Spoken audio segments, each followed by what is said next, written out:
The holy month of Ramadan had brought with it woes of high prices of essential commodities. An imbalance in the demand and supply of commodities was being seen as the primary reason for the instability. Ramzan মাসে সাধারণত demand এবং supply সরবরাহ এবং চাহিদার মধ্যে একটা gap সৃষ্টি হয়েছে অতীতে। এই গ্যাপটা যাতে না হয় তার জন্য আমরা আমাদের আমদানিকারক উৎপাদকদেরকে এনকারেজ করেছি। জিনিসের কোনো অভাব নাই, সেটা আপনারা জানেন। বারবার আমরা মিটিং করেছি, ব্যবসায়ীরা যারা পাইকারীরা তারা সকলে বলেছে যে যথেষ্ট পরিমাণ মাল মজুদ আছে। But now there is good news. Prices of vegetables are starting to decline by almost 10 taka per kilogram of an item. এই কিছু সপ্তাহ থেকে এই সপ্তাহে অনেকটা দাম কমছে। যেমন বেগুন ছিল 80 টাকা কেজি, এখন 50 টাকা কেজি। কাঁচামরিচ ছিল আপনার 200 টাকা কেজি, এখন 100-120 টাকা KG.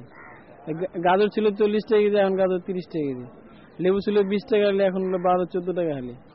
Prices of lentils, soybeans, sugar and fish have begun to decline to a modest extent compared to the prices the traders claimed few days back. Delivery from TCB started to hit the market.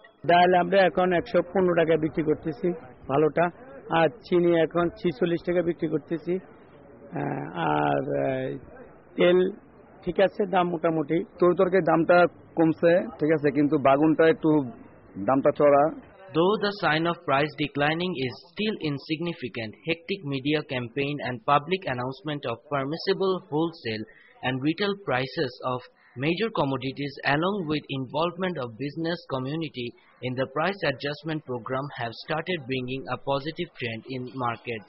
এখন একটু পড়তে দিকে প্রথম রোজার দিকে যেরকম ছিল শসা, কাঁচামরিচ, লেবু এই সমস্ত এরকম দাম ছিল, তার সাথে একটু নিম্নগতির দিকে আসছে।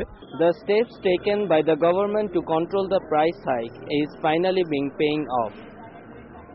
People hope that the price of essentials will stay steady in the month of Holy Ramadan. Imroz Ahmed, News and Images, Dhaka.